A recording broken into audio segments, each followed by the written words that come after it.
कार्तिक पौर्णिमा, देवदिवाळी, पौराणिक कथा. प्रबोधिनी एकादशीच्या दिवशी देव जागृत होतात आणि कार्तिक पौर्णिमेच्या दिवशी यमुनेच्या तीरावर स्नान करून दिवाळी साजरी करतात. त्रिपुरासुराचा वध. आख्यायिकेनुसार भगवान कार्तिकेयाने तारकासुराचा वध केल्यानंतर त्याच्या 3 पुत्रांनी देवांकडून सूट घेण्याची शपथ घेतली. त्यांनी कठोर तपश्चर्या केली आणि ब्रह्माजींकडे वरदान मागितले. हे परमेश्वरा, तुम्ही आमच्यासाठी 3 पुरी निर्मित करा. आणि जेव्हा अभिजित नक्षत्रात त्या 3 पुरी एका रांगेत उभ्या राहतील आणि जेव्हा रागाच्या भरात कोणीतरी अशक्य रथ आणि अशक्य बाणाच्या सहाय्याने आम्हाला मारण्याचा प्रयत्न करेल, तेव्हा आमचा मृत्यू व्हावा. तेव्हा ब्रह्माजी म्हणाले, तथास्तु. यानंतर तिघांनीही आपल्या दहशतीने पाताळ, पृथ्वी आणि स्वर्गातील सर्वांनाच ग्रासले होते. देव, ऋषी आणि ऋषी भगवान शिवाकडे मदतीसाठी गेले आणि त्यांनी राक्षसाचा नाश करण्याची प्रार्थना केली. यानंतर भगवान शिवाने त्रिपुरासुर राक्षसाचा वध केला. दानवांचा अंत साजरा करण्यासाठी सर्व देव आनंदी होऊन भोलेनाथांच्या नगरी काशीला पोहोचले आणि यावेळी त्यांनी काशीमध्ये लाखो दिवे लावून आनंदोत्सव साजरा केला. ज्या दिवशी हे घडले तो दिवस कार्तिक महिन्यातील पौर्णिमा होता. तेव्हापासून आजपर्यंत काशीमध्ये कार्तिक महिन्यातील पौर्णिमेला देवदिवाळी मोठ्या उत्साहात साजरी केली जाते. त्रिशंकू कथा. त्रिशंकूला विश्वामित्र ऋषींच्या सामर्थ्याने स्वर्गात पाठवले गेले असे म्हटले जाते.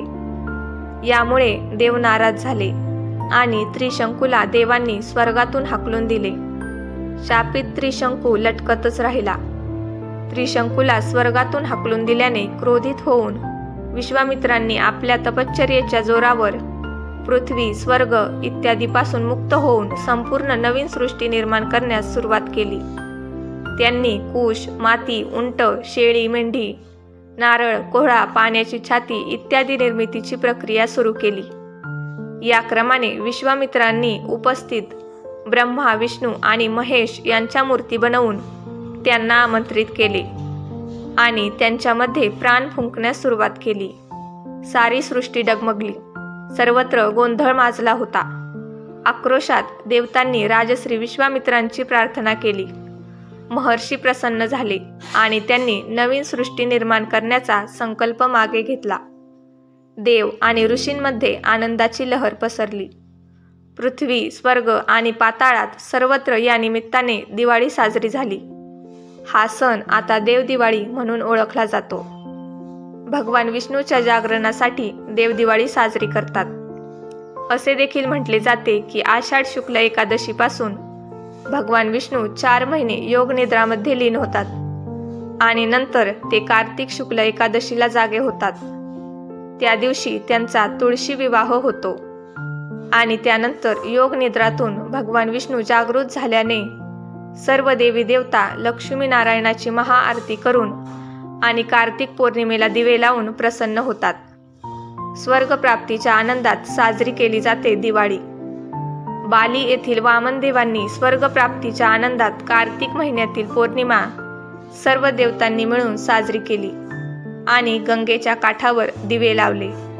तेव्हापासून देवदिवाळी साजरी केली जाते. या पौर्णिमेला ब्रह्मा, विष्णू, शिव, अंगिरा आणि आदित्य इत्यादींनी एक महान उत्सव म्हणून प्रमाणित केले आहे. या दिवशी भगवान विष्णूने सत्ययुगात मत्स्य अवतार घेतला. या दिवशी देवी तुळशीजी प्रकट झाल्याचंही म्हटलं जातं. कार्तिक पौर्णिमेला भगवान श्रीकृष्णाला आत्मसाक्षात्कार झाला असे म्हणतात.